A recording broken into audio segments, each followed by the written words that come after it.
Here we'll continue our discussion of art and spirituality.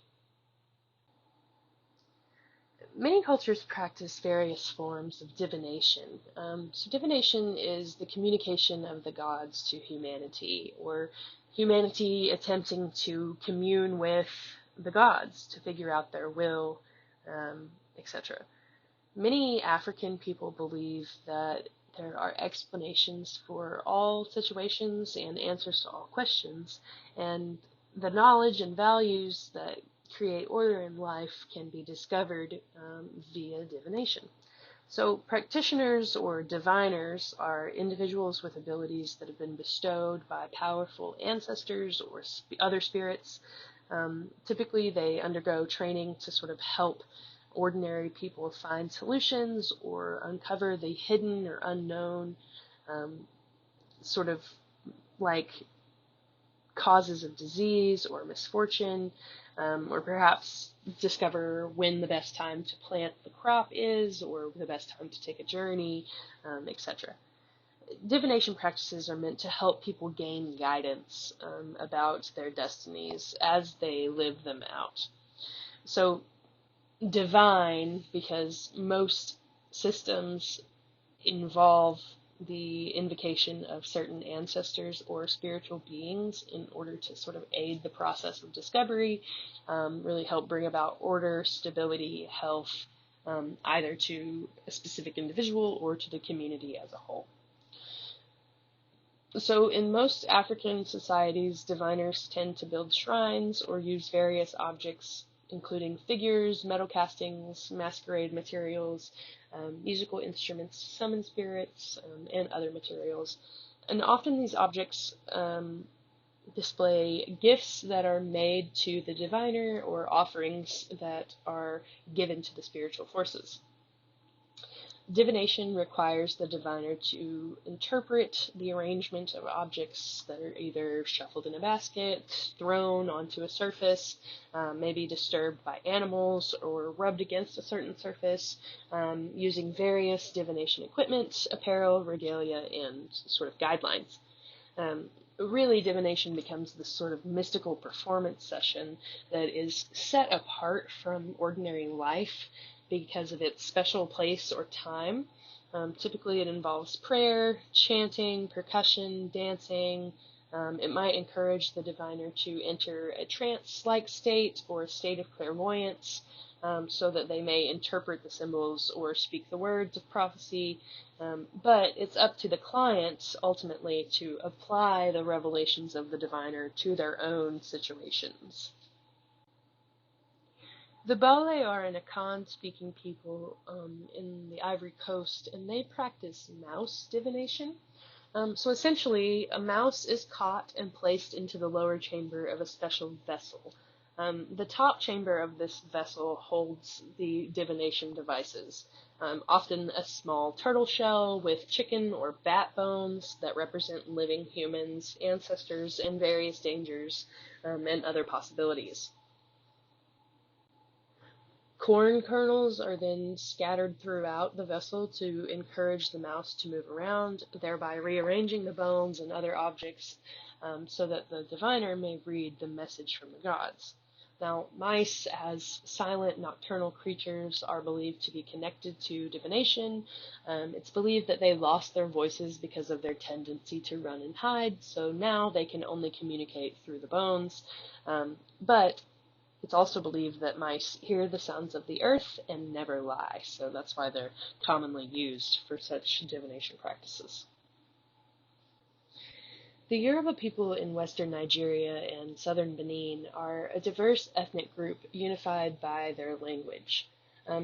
They are the descendants of the inhabitants of the 11th century city of Ile-Ife, and they believed this to be the navel of the world, or the place where the gods Oduduwa and Obatala descended from heaven to create the earth and its inhabitants, and also the place where the tradition of kingship began with the first Yoruba ruler, or Oni Oduduwa.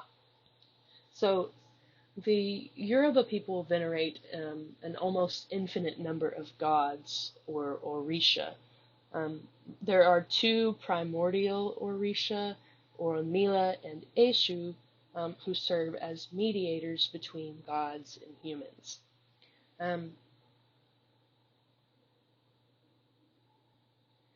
Orunmila is the Orisha of destiny. He embodies certainty, fate, equilibrium, and order. In Yoruba belief, each person chooses their destiny in the presence of the creator god Olorun before they are born. And then after they're born, Orunmila helps the people gain knowledge of those destinies as they live them out, sort of helping them to learn which forces control their futures and how they can manipulate those forces in their favor. Eshu, on the other hand, is a disorderly, mischievous, sort of violent, troublemaking trickster god who represents uncertainty and chance. He's the god of the crossroads, a messenger god, but he is sort of the ultimate messenger god, the ultimate mediator between the other gods and the humans. So in order to get Orunmila's attention, you have to first deal with Eshu, which can be a little tricky. So the divination process of the Yoruba people is practiced by a Babalawo, or a diviner, who mediates between Orunmila and humans through Ifa, or the divination process. Now, it's believed that this process was instituted by Orunmila himself. It involves the Babalawo using a number of art objects to communicate with the spirit world. The most essential object is the Opon Ifa, or the divination board. This is typically a circular, sort of flat, plate-like surface with a raised border. That raised border is usually filled with images that are carved in low relief, including a stylized face of Eshu at the top center of the border. Usually, the additional motifs around the border create a bilaterally symmetrical composition, and oftentimes the motifs themselves are bilaterally symmetrical as well, but usually these motifs are chosen by the carver, and while they are somewhat related to the divination process and the gods, they're not necessarily specific to it. So, the Opon Ifa tray is sprinkled with dust from special wood, and then the Babalawo throws 16 palm nuts across to determine a configuration of 8 sets of designs. The Babalawo then draws these designs in the dust and then erases them. There are 256 possible design configurations, each with their own name and associated with a specific set of oral literatures. So the Babalawo chants corresponding verses, and the clients then interpret those verses and apply them to their own situations. So here we have an Opon Ifa, the divination tray, and an Iroki, or a divination tapper, both from the Dallas Museum art.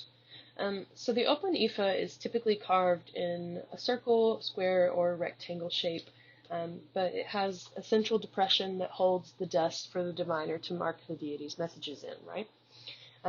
Now, geometric patterns and figures from Yoruba mythology and daily life appear in the decorated portion along that raised border there. Now, this one, you might notice, has a hole sort of drilled in the top edge of the border there. This would have originally held an eraser of sorts. It would have been a sort of cord of about 50 cowrie shells that the diviner would have used to sort of clear the tray during the ritual. But we also have the figure of the deity Eshu on the border.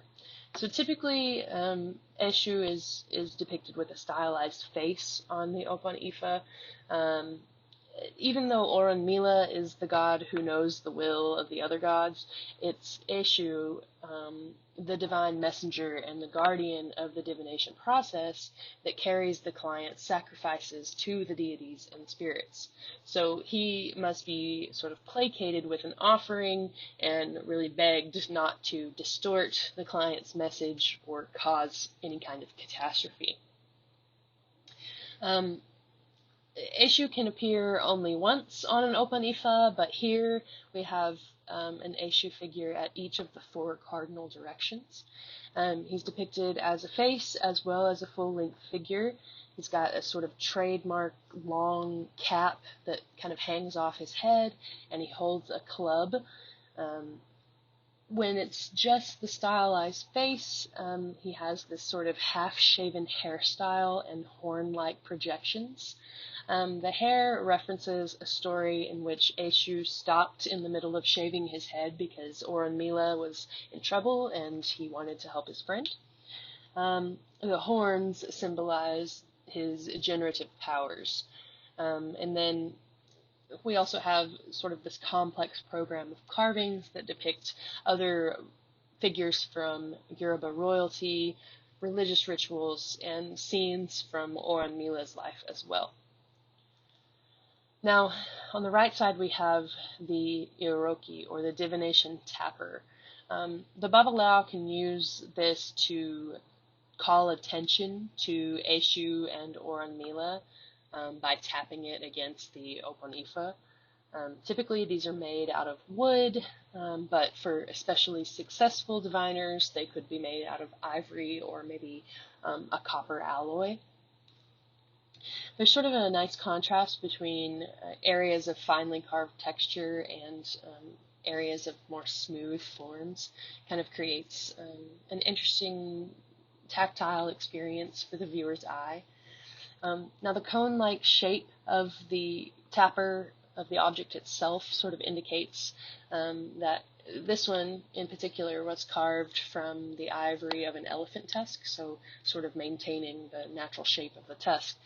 But in Yoruba belief, the cone is sort of an ideogram for life force, or Ashe, which is thought to animate everything in the universe. Now, Iroki consistently depict kneeling female figures.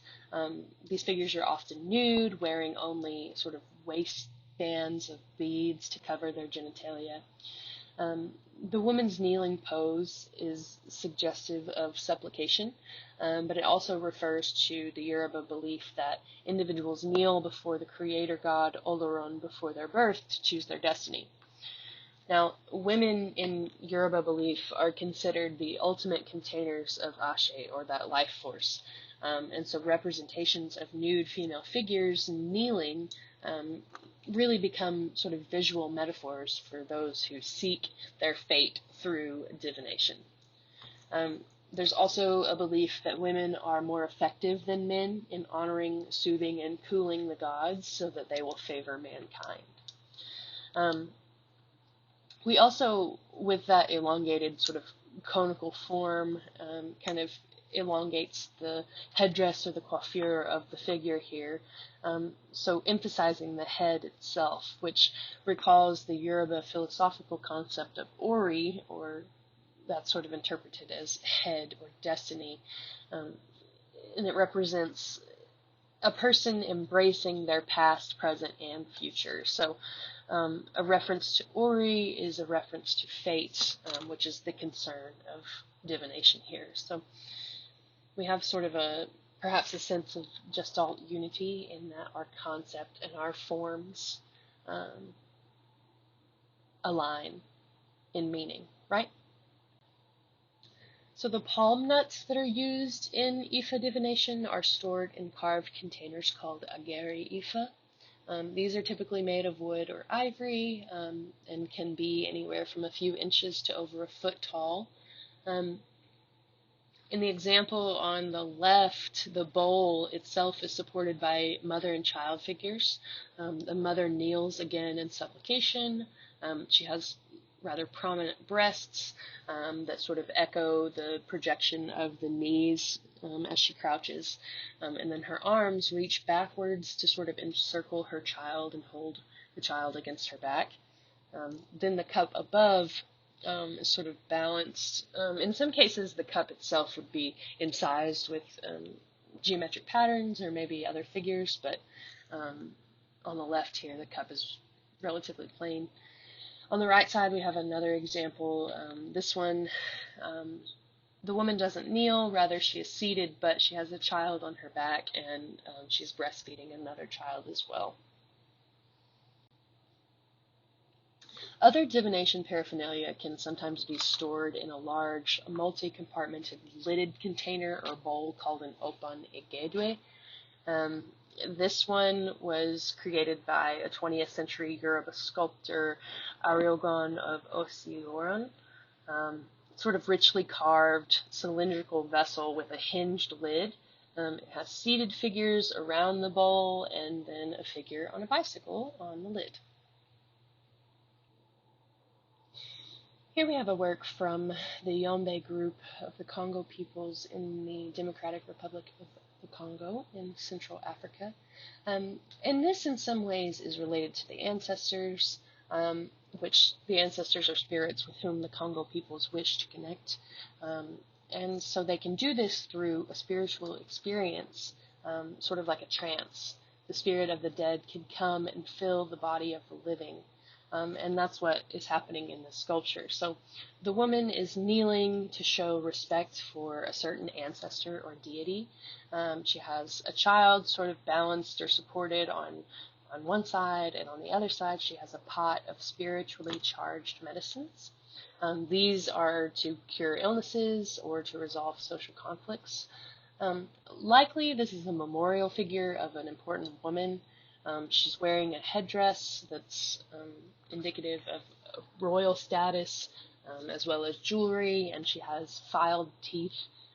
So maybe she was,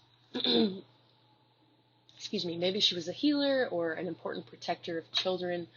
And if you notice, she actually has mirror inlaid eyes to sort of suggest that she's in some sort of trance. And then there's a white kale and clay that's been smeared over the body. This is an important ingredient in many ritual medicines, and it symbolizes the spirit world, purity, and moral correctness. So this figurine is at the Dallas Museum of Art, and their their webpage states, memorial figures provided a means of contact between descendants and their ancestors. When in need of extraordinary spiritual assistance, individuals or families sought aid from their ancestors. Figures like this one were paired with a sculpture of a distinguished male ancestor and enshrined in 3-sided houses built above graves in cemeteries. Creator deities, nature spirits, and ancestors are prominent in the religion of the Senofu people in West Africa. These can be harmful or helpful, but either way, they are depicted with distorted anatomy to signify that they are not human. The head, legs, and detailed features are relatively small, while the arms and breasts are notably exaggerated here. This figure is nursing a baby, so it sort of suggests that this is a female ancestral spirit, an ancient mother or an ancient woman. These spirits serve as guides for adult males within the Puro society. They're responsible for male initiation, maintaining religious practices, historical traditions, social customs, and political control. And so here we have an example of an artist depicting the spiritual journey experienced during a religious ceremony. So the ancient Mayan civilization flourished from about 2000 BCE to 1500 CE. Mayan mythology and cosmology and the associated rituals were very important to society in general. A ruler's power was reinforced through prayer and sacrifice to the gods. So we have this set of 3 intricately carved lintels from Yaxchilan in southern Mexico, and it depicts a series of ceremonies undertaken by Shield Jaguar, who is the ruler of this Mayan civilization from about 681 to 742. and he is accompanied in these by his female consort, Lady Jacques.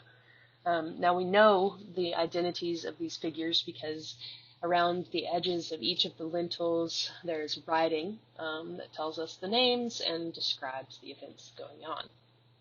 So the first of the three is lintel 24.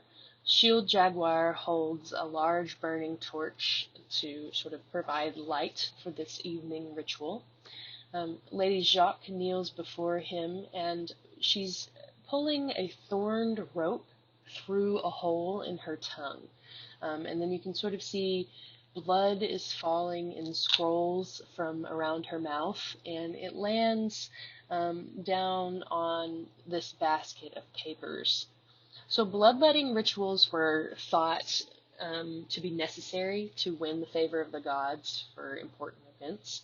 In this case, the important event is the birth of Shield Jaguar's son, Bird Jaguar III, not by Lady Jacques, by a different wife. But Lady Jacques is assisting her husband and her king in this bloodletting ritual. Now there are also symbols above the king's head here that signify that this ritual took place on October 28th in the year of 709 CE. Here on lintel 25, from the same structure, we have sort of the subsequent events, or the events caused by bloodletting. So bloodletting was thought to cause a sort of hallucinogenic state in which the participant saw visions. And so here we have Lady Jacques in that state seeing a vision. So it's possible that Mayans enhanced these hallucinogenic states with fasting or certain drugs in order to induce spiritual and mystical interactions.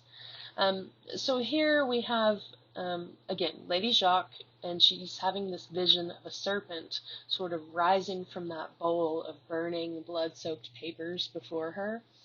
And then from the serpent's mouth, we have a figure emerging, sort of this armed ancestor, perhaps.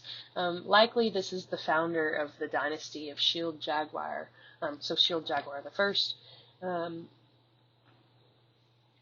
And then at the top, an inscription states, this occurred on October 20th, the year 681, the year Shield Jaguar ascended the throne. In the third of these lintels, number 26, we see Lady Jacques handing her husband a jaguar helmet and shield in preparation for battle. So here he is dressed as a warrior with this sort of elaborate headdress that includes the shrunken heads of the victims of his sacrifice to the gods. So all three lintels together show Lady Jacques' role in the sort of rituals of invoking the ancestors, but it also, these lintels serve to sort of tell the story of Shield Jaguar's rule and affirm his place within the lineage of kings. So bloodletting as a ritual sort of mirrored the story of Mayan creation, when the gods let their own blood in order to create the human race. And so the Mayans believed that blood was a way to honor and feed the gods and thus maintain the cosmos.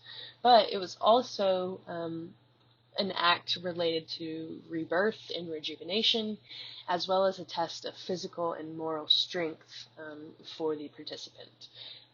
So again, these three lintels not only illustrate the reign of Shield Jaguar and his divine right to rule, they also illustrate the sort of physical and moral strength and commitment of Lady Jacques. Ancient rituals and the related artistic practices that are passed down through the generations often reflect ideas that are central to community belief systems. Here we have some photos of Navajo American Indians creating sand paintings. The Navajo word for this is ika, and it means a place where gods come and go. These are temporary works that were constructed as part of prayers or ceremonies. Um, Sand paintings are closely connected to nature in both the materials used and the imagery. Typically or traditionally, these were made with pulverized corn, pollen, charcoal, sand, or powdered stone, and then the imagery relates to the natural world as well. These were meticulously created over a period of days or weeks. The subject matter was typically taken from Navajo creation mythology and included things like logs, holy plants, animals, and other deities. Um, the paintings were believed to transform into vehicles of power that could restore harmony to a tribe or an individual.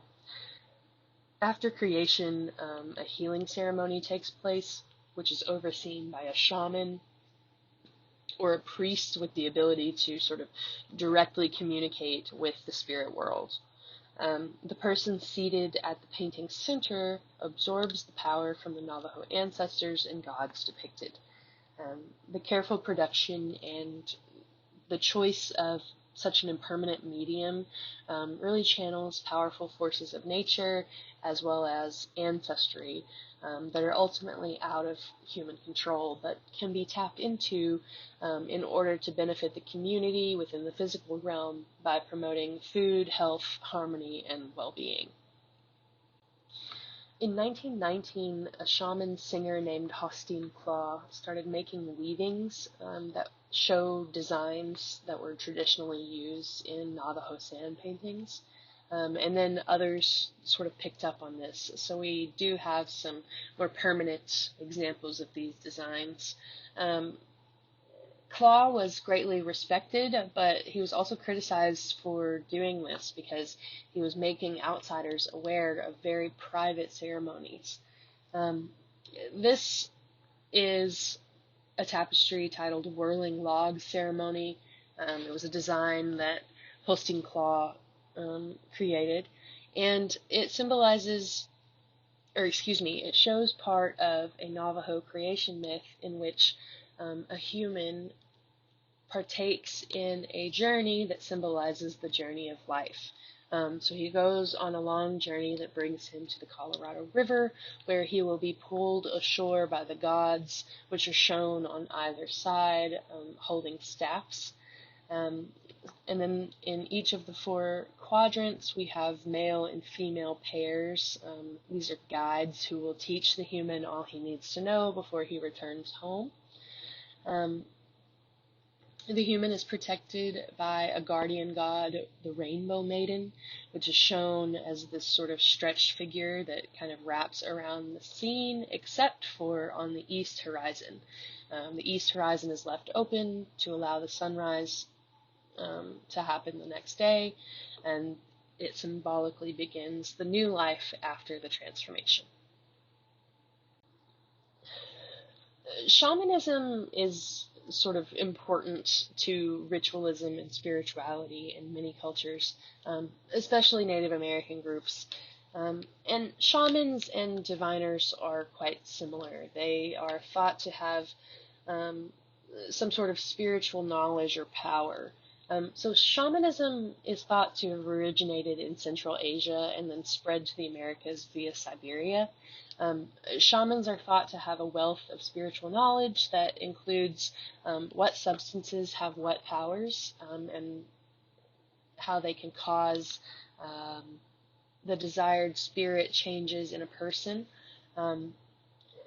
Typically, shamans have a mastery of rituals in order to make these powers work. Sometimes they heal the sick, assist hunters and warriors. Sometimes they can control the weather or foresee the future or help people find lost possessions. Typically, shamans go into trance-like states in order to pass between the terrestrial and spiritual realms. And so oftentimes we'll see that transformation depicted in art. So for example, here we have an Olmec figure. This is a crouching male transformation figure from about, or excuse me, created between about 900 and 300 BCE.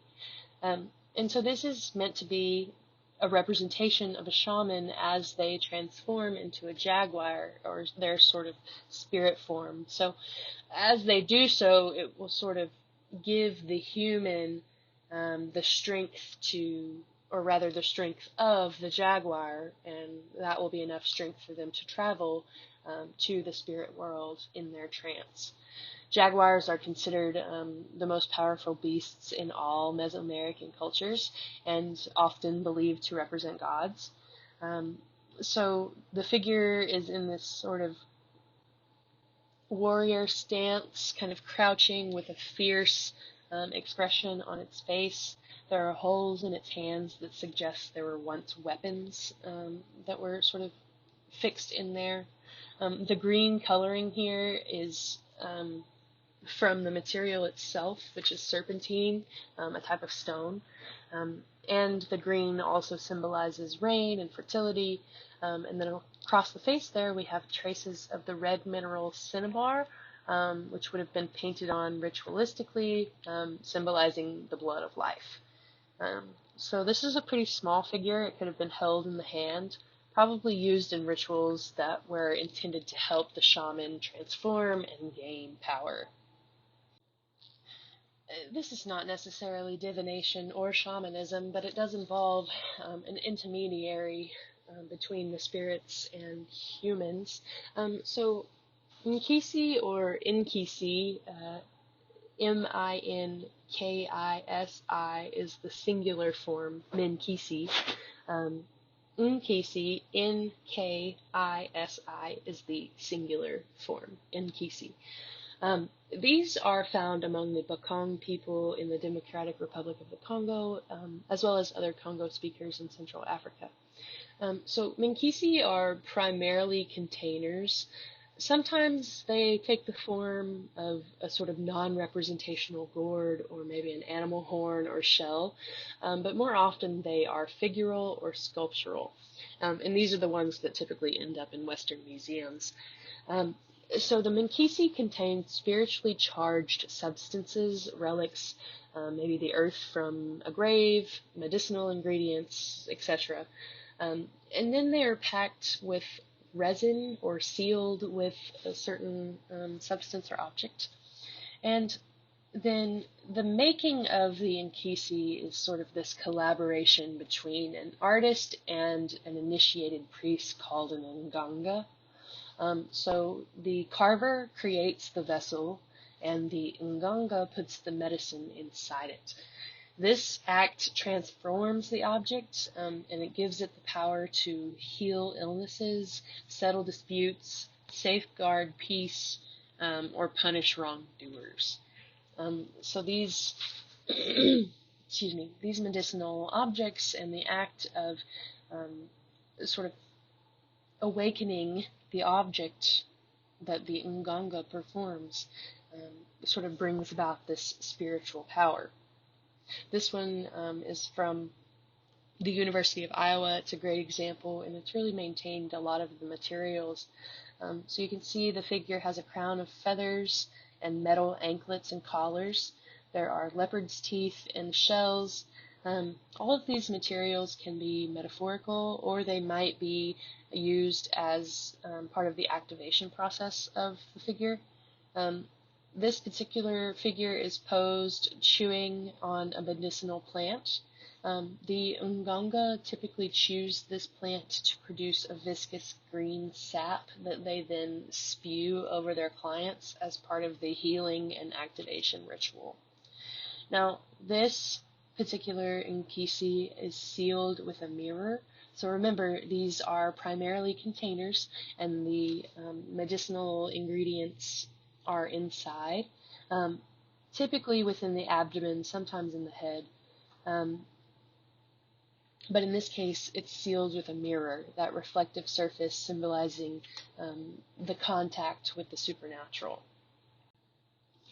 Here's one from the Met. It's quite large, about 2 feet tall, and While many of these in Kisi have quite aggressive expressions, this one is rather peaceful, and um, it's unique in that it retains a lot of its accumulated materials. Oftentimes, the attached materials would have been stripped by collectors or perhaps decayed before they um, were acquired by the museums. So this one has amulets and various bundles attached. There are also two miniature Nkisi figures. You can see them sort of hanging here and here, as well as cowrie shells and beads. Um, the addition of the two smaller Nkisi really enhanced the power of the figure. Um, one of them is encrusted with a thick layer of medicines, while the other has a cowrie embedded in the stomach. Um, there are cloth and other sort of tied bundles that are quite significant as well. The cloth can be taken from an intimate garment from the client and used to sort of seal the connection between the person asking for help and the Nkisi. Um, the knots and the act of tying are sort of associated with the capturing of a spirit, and then the cloth acts as a kind of offering which can be made in gratitude for assistance. Historically, there are two types of Nkisi, public and private. Public ones tend to be larger in scale, though not all of them are as big as the one shown in this photo, um, whereas the private ones tend to be only a few inches in height. Um, some of these, particularly the public ones, have vital democratizing roles. So, for example, nails which are driven into an Nkisi to activate it symbolize a pact, a promise, or an agreement. And so it sort of adds a spiritual component to transactions to help keep people accountable. And then it also becomes a record of agreements passed. The best known type of Nkisi is probably the Nkisi Nkondi. Nkondi means hunter, so this type of Nkisi is meant to hunt down or call out wrongdoers in society. People like witches, adulterers, thieves. The Nkisi Nkondi tend to have more aggressive stances and expressions. Most of these are activated by driving nails or blades of metal into them, so they tend to be a bit more ferocious looking. This one has been sealed with a mirror. The mirror, with its reflectivity, sort of symbolizes the liminality or the ability to move between worlds. Um, Also, mirrors enable the Nkisi to see witches at night, um, and the glitter of the mirror can frighten a witch away. Um, the figures often accumulate materials over time through repeated activations, etc. But other types of Nkisi can be activated in different ways.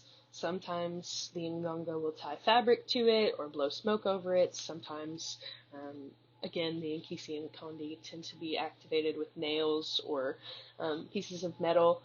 But the form of an Nkisi becomes a record of its use. And again, it is the result of the sculptor or the carver and the actions of the Nganga. We also have Kozo figures, or Kozo Nkisi. These are sort of dog-like creatures. Dogs are natural hunters, and they live in both the village and the forest, so between worlds, or we have that idea of liminality again. The forest is considered the home of the dead, where the village is considered the home of the living, or the realm of the living. These Kozo figures have two heads and four eyes, so one head and two eyes for this world, and one head and two eyes for the spirit world. Um, as hunters, the Kozo Nkisi can help the Nkisi Nkonde track down witches. Sometimes one side will have an open mouth, which may indicate that these receive food as a sort of activating material or ritual.